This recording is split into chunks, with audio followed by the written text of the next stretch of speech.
नमस्कार। आज हमारे पास जेम्स डब्ल्यू विलियम्स की किताब डार्क साइकोलॉजी पर आधारित कुछ बहुत दिलचस्प सामग्री है।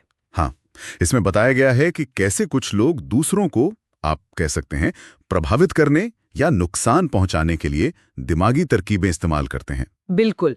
तो आज हम इसी सामग्री को थोड़ा खंगालेंगे, कोशिश करेंगे समझने की कि ये जो मनोवैज्ञानिक हेरफेर है ये होता कैसे है। और ये भी कि जैसा स्रोत में कहा गया है, इसके बारे में जानना मतलब जागरूक होना क्यों जरूरी है। हाँ, और इस किताब के पीछे एक असल कहानी भी है, लेखक के पड़ोसी की। स्वयं उसके मंगेतर ने उसे भावनाओं से खेलकर धोखा दिया। हाँ हाँ, बिल्कुल। और सब कुछ लूट लिया। ये दिखाता है कि ये सिर्फ किताबी बातें नहीं हैं। सही कहा, ये असल जिंदगी में भी हो सकता है। तो चलिए देखते हैं इसमें और क्या खास बातें हैं। बिल्कुल। देखिए, डार्क साइकोलॉजी का मतलब ही है मन के उन अंधेरे कोनों को समझना जहां लोग अपने फायदे के लिए या कभी-कभी दूसरों को चोट पहुंचाने के लिए मनोवैज्ञानिक दांवपेच इस्तेमाल करते हैं। ये जानना डराने के लिए नहीं है, बल्कि समझने के लिए जरूरी है कि ये असल में होता कैसे है। हाँ, वो पड़ोसी वाली कहानी तो सच में सोचने पर मजबूर करती है। किताब में कई तकनीकों का जिक्र है, जैसे मैनिपुलेशन, है ना? हाँ, मैनिपुलेशन यानी हेरफेर। धोखा देना, भावनात्मक शोषण, रिवर्स साइकोलॉजी और हिप्नोटिज्म का भी नाम है, हालांकि उस पर ज्यादा बात नहीं है शायद। हाँ, नाम का जिक्र है। पर ये हेरफेर असल में होता कैसे है, खासकर इतने करीबी रिश्तों में जैसे उस कहानी में हुआ, मतलब पता कैसे नहीं चलता? अच्छा सवाल है। देखिए, किताब के अनुसार मैनिपुलेशन यानी हेरफेर का मतलब है किसी की सोच या उसकी भावनाओं या उसके व्यवहार को बड़ी चालाकी से अपने मतलब के लिए बदलना। अच्छा। करने लगातार तारीफें की हों या छोटी छोटी बातों में अपनी जरूरतें बताई हों या शायद थोड़ी सहानुभूति दिखाकर विश्वास जीता हो। ये आप समझिए बहुत धीरे धीरे होता है, एकदम से नहीं। अच्छा, और ये भावनात्मक शोषण, ये सुनने में थोड़ा ज्यादा सीधा लगता है, पर क्या ये हमेशा साफ नजर आता है? विलियम्स की किताब क्या कहती है इस पर? हाँ, ये एक बहुत अहम नुक्ता है। बिल्कुल। स्रोत बताता है कि भावनात्मक शोषण अक्सर चिंता या असुरक्षा जताने के भेष में आता है। मतलब? कैसे? मतलब मैनिपुलेटर शायद ऐसा दिखाए कि वो आपकी कितने परवाह करता है, या अपनी कमजोरियां बताकर आपको भावनात्मक रूप से करीब लाने की कोशिश करें। ओह। इससे शक करना मुश्किल हो जाता है। उस पड़ोसी के मामले में ही सोचिए, शायद मंगेतर ने अपनी कोई झूठी मजबूरी बताई हो हाँ, हो सकता है। या भविष्य के सुनहरे सपने दिखाकर उसे भावनात्मक रूप से निर्भर बना लिया हो। अच्छा, मतलब ये तकनीकें सिर्फ अपराधियों या बड़े धोखेबाजों तक ही सीमित नहीं है, ये रोजमर्रा की बातचीत में भी हो सकती हैं, रिश्तों में। हाँ हाँ, बिल्कुल। विलियम्स इसी बात पे जोर देते हैं अपनी किताब में।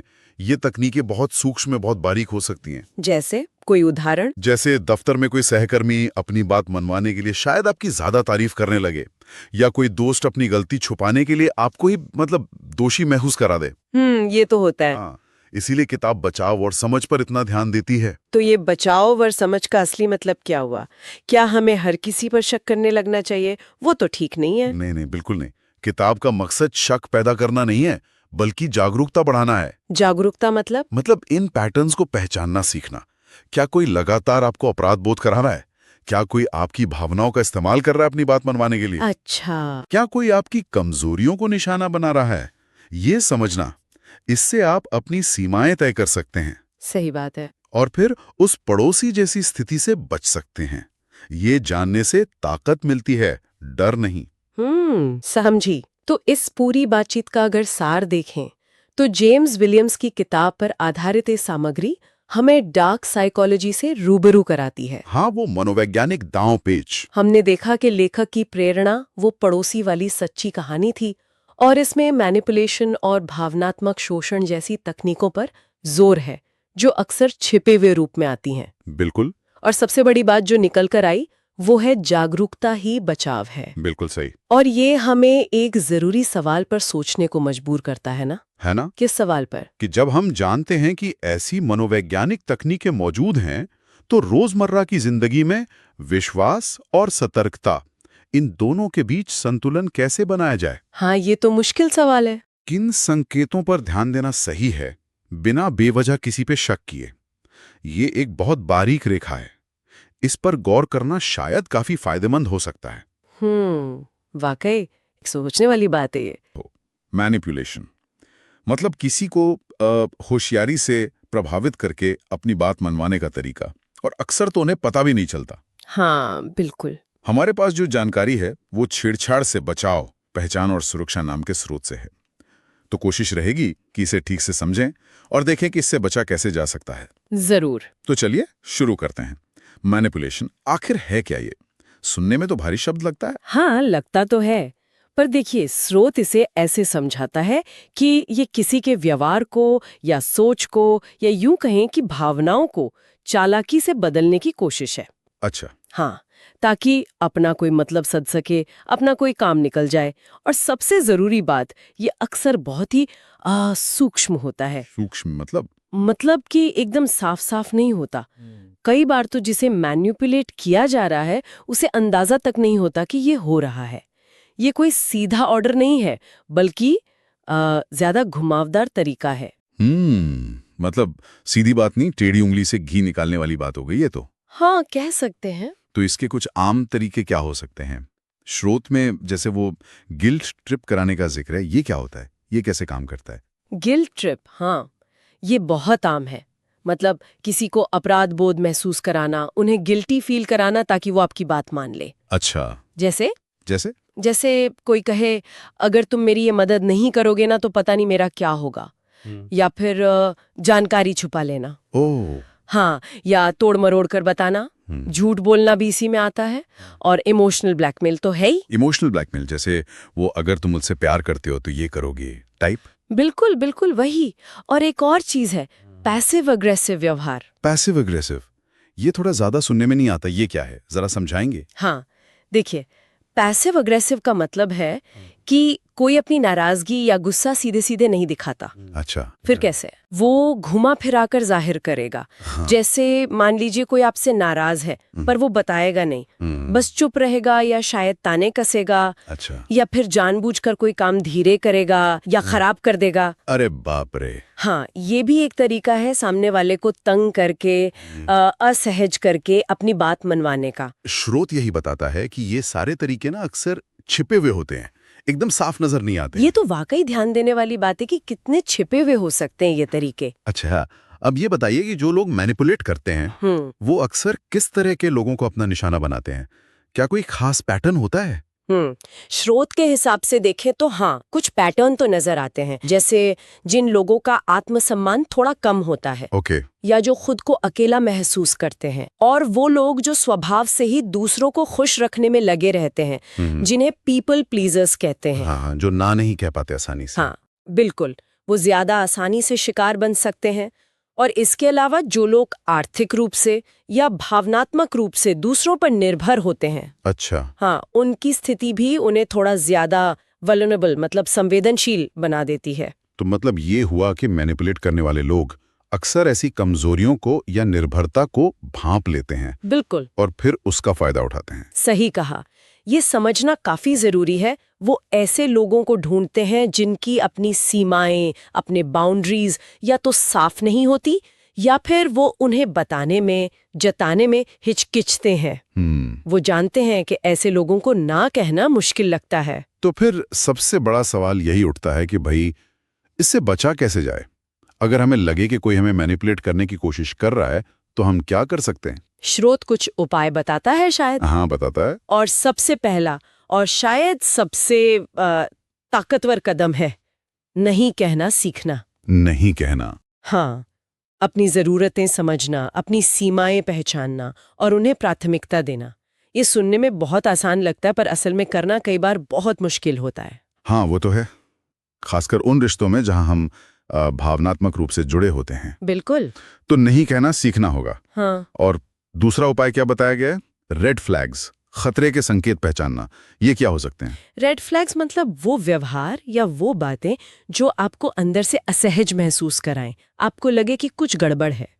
जैसे अगर कोई लगातार आपकी आलोचना कर रहा है, आपको नीचा दिखा रहा है या आपकी बातों को हमेशा तोड़ मड़ोड़ कर पेश कर रहा हो, या फिर कोई आपको बहुत जल्दी किसी बात के लिए हाँ कहने का दबाव बना रहा हो। अगर आपकी गट फीलिंग, आपकी अंदर की आवाज कह रही है कि कुछ ठीक नहीं है तो उसे सुनना बहुत जरूरी है। अपनी गट फीलिंग पर भरोसा करना, हाँ, ये जरूरी है। हाँ। और तीसरा उपाय था बाउंड्रीज, सीमाएं तय करना। हाँ, इसका ठीक ठीक क्या मतलब है? ने वाले को बताएं भी और उस पर टिके भी रहें। ओके, जैसे जैसे? आप तय कर सकते हैं कि आप किस वक्त फोन पर बात करने के लिए उपलब्ध रहेंगे, या किस तरह की भाषा या मजाक आपको पसंद नहीं है, या आप किस तरह का व्यवहार बर्दाश्त नहीं करेंगे। अच्छा, ये जो साफ सीमाएं होती है ना, ये ना सिर्फ मैनिपुलेशन से बचाती हैं, बल्कि ये स्वस्थ रिश्ते बनाने में भी मदद करती हैं। ये एक तरह से आपकी आत्म सुरक्षा का कवच है।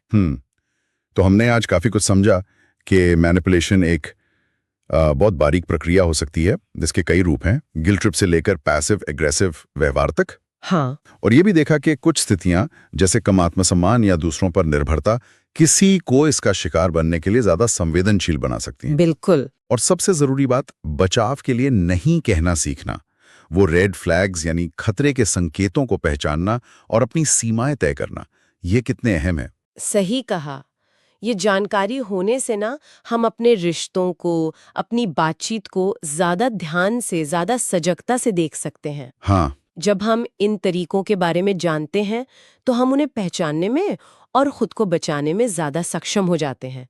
ये जागरूकता ही पहला कदम है। बिल्कुल।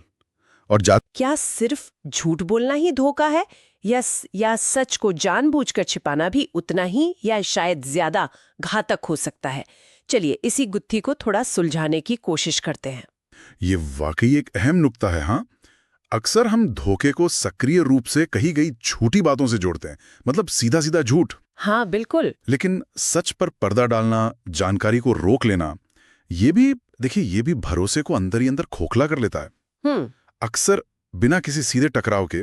और सामग्री ये बताती है कि ये शायद ज्यादा कपटी हो सकता है क्योंकि इसे पकड़ना मुश्किल होता है। बिल्कुल। सामग्री में इस बात पर भी जोर दिया गया है कि सच छिपाना इंसानों की एक पुरानी प्रवृत्ति है, शायद इसलिए क्योंकि ये सीधे टकराव से बचने का एक तरीका लगता है। हाँ, ये बात सही है, टकराव से बचाओ। लेकिन इसके परिणाम ज्यादा गहरे हो सकते हैं। बिल्कुल, क्योंकि छिपा हुआ सच जो है वो एक अनकहे बोझ की तरह होता है, जो रिश्ते की बुनियाद को कमजोर करता रहता है धीरे धीरे। सही। ये सिर्फ जानकारी का अभाव नहीं है, बल्कि जो साझा वास्तविकता होती है ना, उस पे एक सवालिया निशान है। और इसी संदर्भ में सामग्री में एक बेहद चौंकाने वाला, बल्कि कहूंगी मार्मिक उदाहरण दिया गया है। हाँ, मैंने भी पढ़ा, वो काफी परेशान करने वाला है। एक ऐसे व्यक्ति का जिक्र है जिसे अपनी शादी के 25 साल बाद 25 साल? जी, 25 साल बाद पता चलता है कि उसके तीनों बच्चे असल में उसके अपने नहीं हैं। सोचिए,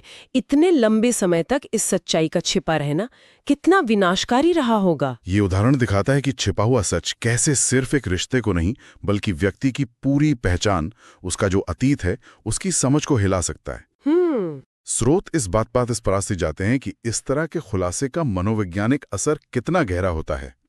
मतलब सिर्फ विश्वास टूटना नहीं, बल्कि अपनी यादों और जीवन के अर्थ पर ही संदेह पैदा हो जाना। हाँ, जैसे सब कुछ झूठ लगने लगता है। बिल्कुल, ये एक तरह का क्या कहते हैं, अस्तित्वगत संकट खड़ा कर सकता है। और बात यहीं खत्म नहीं होती। स्रोत हमें धोखाधड़ी के एक और भी ज्यादा खतरनाक रूप से रूबरू करवाते हैं। अच्छा, कौन सा? जिसे वो भावनात्मक धोखाधड़ी कहते हैं। इसका मतलब है जब कोई आपसे झूठा प्यार, झूठा स्नेह या झूठी परवाह दिखाता है, जबकि अंदर से वो भावनाएं मौजूद ही नहीं है। ओह हाँ, और इसे इसलिए सबसे खतरनाक माना गया है क्योंकि ये सीधे इंसान के भावनात्मक मर्म पर चोट करता है। बिल्कुल। जब आप किसी के साथ गहरे भावनात्मक जुड़ाव का अनुभव कर रहे हो और बाद में पता चले कि वो सब बनावटी था, तो ये व्यक्ति की दूसरों पर भरोसा करने की क्षमता, हाँ, और यहाँ तक कि खुद के निर्णय पर भरोसा करने की क्षमता को तबाह कर सकता है। स्रोत बताते हैं कि इस तरह के धोखे से उभरने में बहुत वक्त लग सकता है। तो ये साफ है कि धोखा देना कोई सीधी सादी बात नहीं है। बिल्कुल नहीं। ये कई परतों वाला मुद्दा है, और सच को दबाना, खासकर सब वो भावनाओं से जुड़ा हो, कई बार खुले झूठ से भी ज्यादा नुकसान पहुंचा सकता है। सही कहा। ये सिर्फ तथ्यों की बाजीगरी नहीं है, बल्कि इंसानी रिश्तों और भरोसे की जो नाजुक डोर होती ना, उस पर हमला है। और स्रोत ये भी बताते हैं कि लोग अक्सर सच छिपाने का रास्ता क्यों चुनते हैं, कभी डर से, कभी शर्म से, तो कभी सिर्फ अपने स्वार्थ के लिए। हाँ, कारण कई हो सकते हैं। कारण चाहे जो भी हो, नतीजा अक्सर भरोसे का टूटना ही होता है। तो कुल मिलाकर आज की हमारी इस चर्चा से ये बात उभर कर आती है कि ईमानदारी सिर्फ झूठ ना बोलने में नहीं है, जी, बल्कि जरूरी सच को ना छिपाने में भी है। बिल्कुल। और ये हमें सोचने पर मजबूर करता है। अपनी निजता बनाए रखने और जानबूझकर किसी को अंधेरे में रखने के बीच वो महीन रेखा, वो कहाँ खींची जानी चाहिए? हाँ, ये एक बड़ा सवाल है। और उस रेखा को लांघने के दूरगामी परिणाम क्या हो सकते हैं, खासकर हमारे सबसे करीबी रिश्तों में?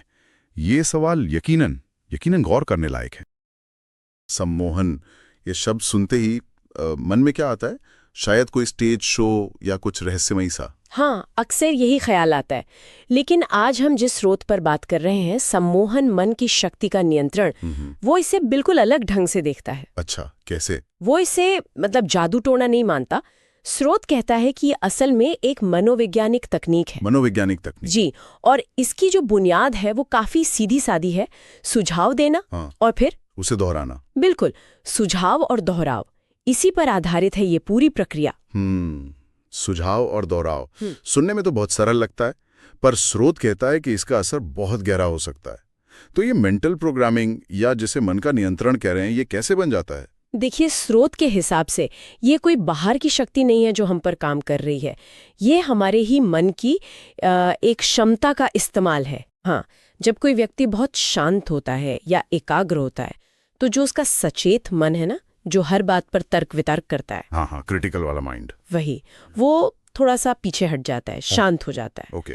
और ऐसी हालत में जो सुझाव दिए जाते हैं वो ज्यादा आसानी से सीधे अवचेतन मन तक पहुंच जाते हैं। अच्छा, मतलब वो फिल्टर बाईपास हो जाता है एक तरह से। बिल्कुल सही।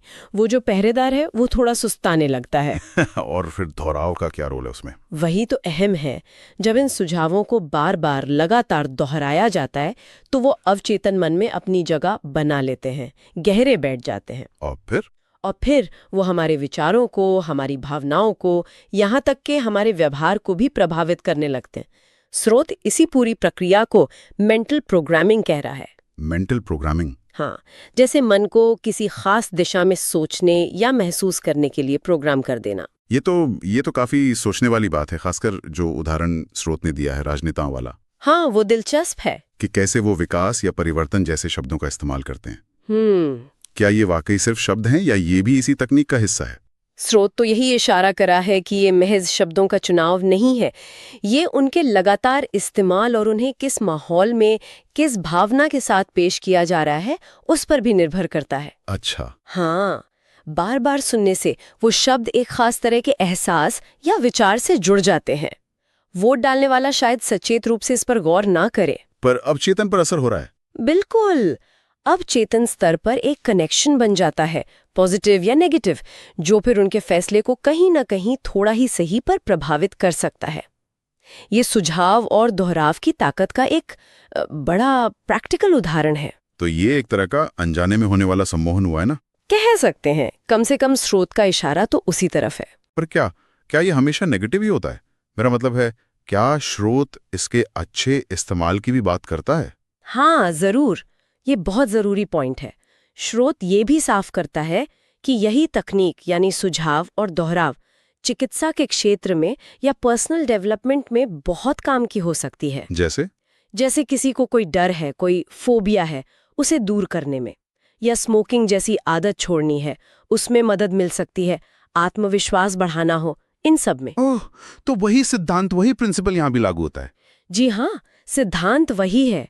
व्यक्ति को एकाग्र अवस्था में लाकर सकारात्मक सुझावों को दोहराया जाता है ताकि अवचेतन मन को रीप्रोग्राम किया जा सके अच्छी चीजों के लिए। तो यहाँ मकसद व्यक्ति की भलाई है। इससे पता चलता है कि तकनीक अपने आप में न्यूट्रल है, अच्छी या बुरी नहीं, उसका इस्तेमाल कैसे हो रहा है ये मायने रखता है। तो अगर हम इस पूरी बातचीत को समेटें तो इस स्रोत से मुख्य बात ये निकल रही है कि सम्मोहन कोई जादू या रहस्य नहीं है। नहीं, बिल्कुल नहीं। बल्कि ये हमारे मन के काम करने के तरीके से जुड़ा है। एक मनोवैज्ञानिक प्रक्रिया है जो सुझाव और दोहराव की शक्ति पर चलती है। बिल्कुल सही कहा आपने। ये हमारे मन की ही एक खासियत है कि वो सुझावों को ग्रहण कर सकता है और दोहराव से सीखता है। और जैसा स्रोत कहता है, ये मेंटल प्रोग्रामिंग जानबूझकर भी हो सकती है और अनजाने में भी, हमारे फायदे के लिए भी, और शायद कभी-कभी हमारे खिलाफ भी। ये वाकई सोचने पे मजबूर करता है कि हम रोज अपनी जिंदगी में कितने सारे सुझावों से घिरे रहते हैं, है ना, जिनका हम पर असर हो रहा होता है। बिल्कुल। और शायद यहीं पर एक सवाल उठता है हम सब के लिए कि रोजमर्रा की जिंदगी में, चाहे वो विज्ञापन हो, सोशल मीडिया हो या हमारी आपसी बातचीत ही क्यों ना हो, सुझाव और दोहराव के और कौन-कौन से ऐसे बारीक तरीके हैं जो हमारी सोच को, हमारी पसंद नापसंद को, हमारे व्यवहार को लगातार प्रभावित कर रहे हैं। जिनके बारे में शायद हमें पता भी नहीं चलता। हाँ, जिनके बारे में हम पूरी तरह से सचेत भी नहीं होते। ये सोचने वाली बात है। भावनाओं का संतुलन, भेद्यता से शक्ति तक। हमारे पास जो स्रोत है वो एक बुनियादी सवाल उठाता है कि हम इंसान इतने संवेदनशील, इतने वल्नरेबल क्यों महसूस करते हैं। तो चलिए देखते हैं कि ये किताब इस बारे में क्या कहती है। मूल सवाल यही है, हम इतने वल्नरेबल हैं क्यों? हाँ, बिल्कुल।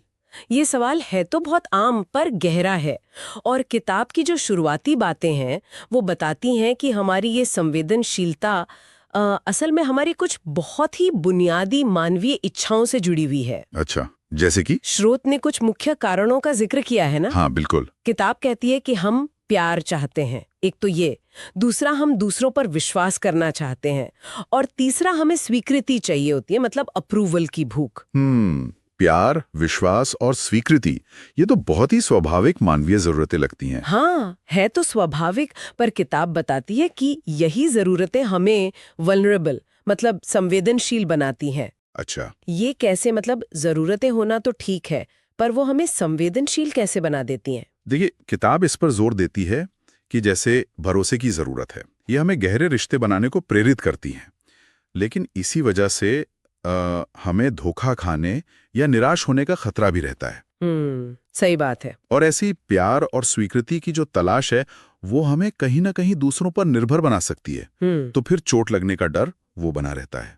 तो ये एक तरह से दोधारी तलवारें कह सकते हैं। बिल्कुल। ये दिलचस्प है कि हमारी जरूरतें ही हमें जोड़ती भी हैं और जोखिम में भी डालती हैं। और इसी से जुड़ी किताब की एक और बात याद आ रही है। वो कहती है फीलिंग्स हमें गाइड भी करती हैं और डिसीव भी, मतलब भावनाएं हमें रास्ता भी दिखा सकती हैं और धोखा भी दे सकती हैं। ये तो रोज की जिंदगी में महसूस होता है ना। बिल्कुल बिल्कुल। और किताब इसी विरोधाभास को समझने पर बल देती है। भावनाएं जैसे डर है, डर हमें खतरे से आगाह कर सकता है, तो ये हुआ रास्ता दिखाना। हाँ। लेकिन वही डर अगर मतलब बेवजह हम पर हावी हो जाए तो वो हमें आगे बढ़ने से रोक सकता है, तो वो हुआ धोखा देना। किताब का तर्क ये है कि समस्या भावनाओं में नहीं है। अच्छा, तो फिर किस में है? समस्या है उनको समझने और संभालने के हमारे तरीके में। तो इसका मतलब ये तो नहीं कि हमें महसूस करना ही बंद कर देना चाहिए, पत्थर बन जाना चाहिए, क्योंकि कई बार लगता है कि भाई भावनाओं से दूर रहो, वही सेफ है। नहीं नहीं, स्रोत के हिसाब से बिल्कुल नहीं। भावनाओं को दबाना या उनसे भागना वो कोई हल नहीं है, बल्कि वो और दिक्कतें पैदा कर सकता है। किताब जिस रास्ते की बात करती है वो है संतुलन साधना। संतुलन, बैलेंस। हाँ, बैलेंस। और ये संतुलन आता है भावनात्मक समझदारी यानी इमोशनल इंटेलिजेंस को विकसित करने से। इमोशनल इंटेलिजेंस, ये शब्द तो काफी सुना है, पर इस किताब के संदर्भ में इसका क्या मतलब है? मतलब ये समझदारी कैसे लाएं? देखिए, किताब के मुताबिक ये सिर्फ भावनाओं को पहचान लेना भर नहीं है, ये उससे गहरा है। ये समझना कि कौन सी भावना कब उठ रही है, क्यों उठ रही है, उसके पीछे का पैटर्न क्या है। अच्छा। इसमें अपनी भावनाओं के प्रति जागरूकता, उनके ट्रिगर्स को समझना और सबसे जरूरी उन पर सोच समझकर प्रतिक्रिया देना। मतलब आवेग में बह नहीं जाना। किताब शायद इसके लिए कुछ तरीके भी बताती होगी, जैसे आत्मचिंतन। हाँ, शायद नियमित रूप से सोचना कि हमने कैसा महसूस किया, क्यों किया, बिना खुद को जज किए। बिल्कुल, ये एक प्रैक्टिस है लगातार करने वाली। तो मैं तो भावनाओं के बहाव में बहने के बजाय उन्हें थोड़ी दूरी से, एक जागरूक नजरिए से देखना और फिर संभालना सीखना। और शायद यही वो रास्ता है जो भेद्यता को ताकत में बदलता है, जैसा किताब का टाइटल भी कहता है। एकदम सही पकड़ा। जब हम अपनी संवेदनशीलता की जड़ों को समझते हैं कि ये क्यों है, और फिर अपनी भावनाओं को समझदारी से संभालना सीख जाते हैं, तो वही भेद्यता वो हमें अपनी और दूसरों की जरूरतों को बेहतर समझने में मदद करती है। ये हमें ज्यादा मजबूत बनाती है, ज्यादा संतुलित। ये एक तरह से पैसिव से एक्टिव मोड में आना है, जहां हम अपनी भावनाओं के मालिक बनते हैं, उनके गुलाम नहीं रहते। तो अगर हम पूरी बात को समेटें तो इस किताब के अंश हमें ये बता रहे हैं कि हमारी जो संवेदनशीलता है वो हमारी मानवीय जरूरतों से ही निकली है, और भावनाएं जो हैं वो दो धारी तलवार की तरह हैं। रास्ता भी दिखा सकती है, भटका भी सकती है। और असली ताकत उन्हें खत्म करने में नहीं, बल्कि उन्हें समझदारी से, इमोशनल इंटेलिजेंस से संतुलित करने में है। बिल्कुल। और यही संतुलन, यही बैलेंस हमें अपनी कथित कमजोरियों को ताकत में बदलने की कुंजी देता है, चाबी देता है। बिल्कुल। भावनाओं को दुश्मन नहीं समझना है, उन्हें अपनी अंदरूनी दुनिया का एक अहम हिस्सा मानकर समझना है। प्यार, धर्म, समाज, मनोवैज्ञानिक चालबाजियों के शिकार। ये नोट्स बताते हैं कि कैसे जिंदगी के ये जो अहम हिस्से हैं, ये अनजाने में मतलब मनोवैज्ञानिक हेरफेर का एक तरह से मैदान बन सकते हैं। तो चलिए इन नोट्स को थोड़ा और समझते हैं। असल में मुद्दा ये है कि कुछ लोग कैसे दूसरों को कंट्रोल करने के लिए दिमागी खेल खेलते हैं। हाँ, और ये नोट्स खासतौर पर 3 एरिया पर फोकस करते हैं। लव और रिलेशनशिप्स, धार्मिक आस्था और हमारा जो सोशल माहौल है। हाँ, और इसमें जो ध्यान देने वाली बात है ना, वो ये कि ये तरीके अक्सर बहुत छुपे हुए होते हैं। अच्छा। हाँ, मतलब ये कोई सीधी सीधी जोर जबरदस्ती नहीं होती, बल्कि इसमें भावनाओं का, विश्वास का और जो सामाजिक दबाव होते हैं ना, उनका इस्तेमाल करके नियंत्रण साधा जाता है। ओह, तो मतलब इसे पहचानना भी फिर मुश्किल हो सकता है। हाँ बिल्कुल। जैसे नोट्स में लिखा है कि रिश्तों में इंटिमेसी या गिल्ट, अपराध बोध जिसे कहते हैं जी। या फिर वो इमोशनल डिपेंडेंसी, भावनात्मक निर्भरता, जी। इन शक्तिशाली चीजों का इस्तेमाल कंट्रोल के लिए हो सकता है। बिल्कुल। मतलब प्यार को ही एक हथियार की तरह इस्तेमाल किया जा सकता है। सही कहा।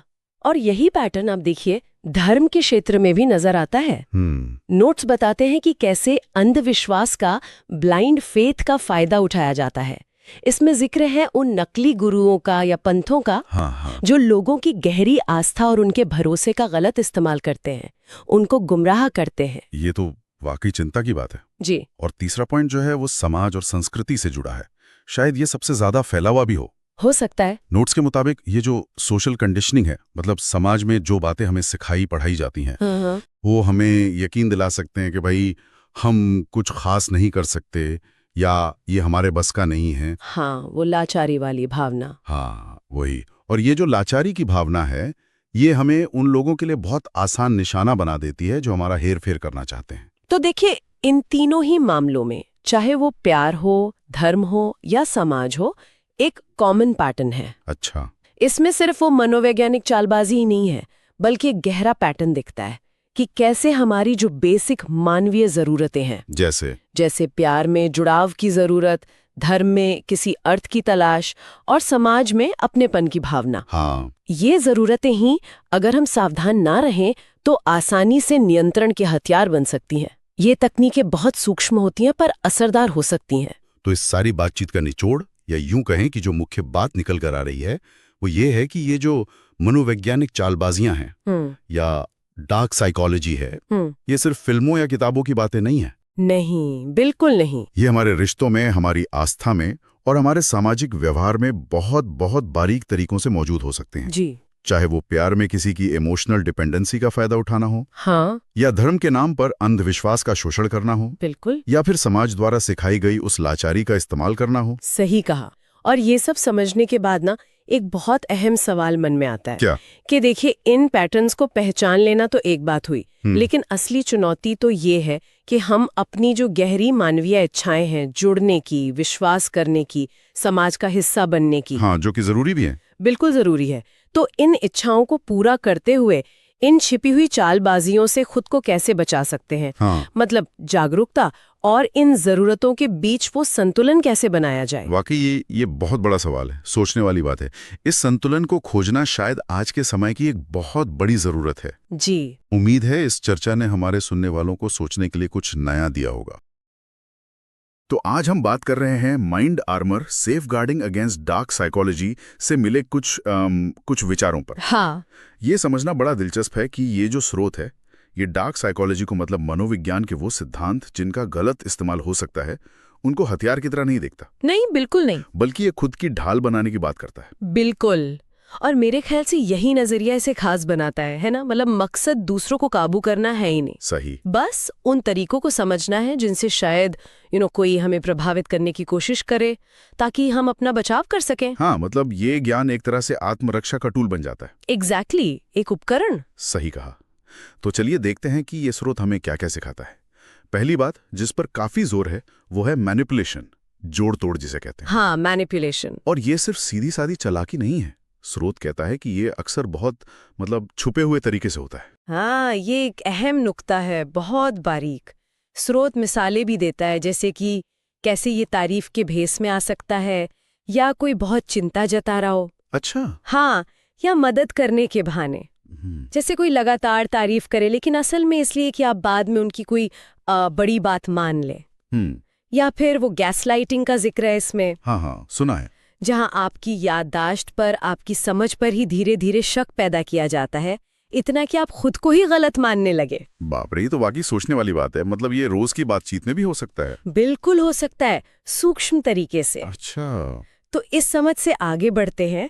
स्रोत एक और दिलचस्प पहलू पर ध्यान खींचता है, वो है सम्मोहन, हिप्नोसिस, और उसकी सूक्ष्मता। हाँ, हिप्नोसिस। ज्यादातर लोग तो इसे स्टेज शो से जोड़ते हैं ना, पेंडुलम वगैरह। हाँ, वही। लेकिन स्रोत कहता है कि इसका असर कहीं ज्यादा फैला हुआ है, और जरूरी नहीं कि वो वैसा नाटकीय हो। तो फिर कैसा? स्रोत इस धारणा को तोड़ता है कि हिप्नोसिस के लिए हमेशा कोई गहरी नींद या ट्रांस जैसी हालत चाहिए।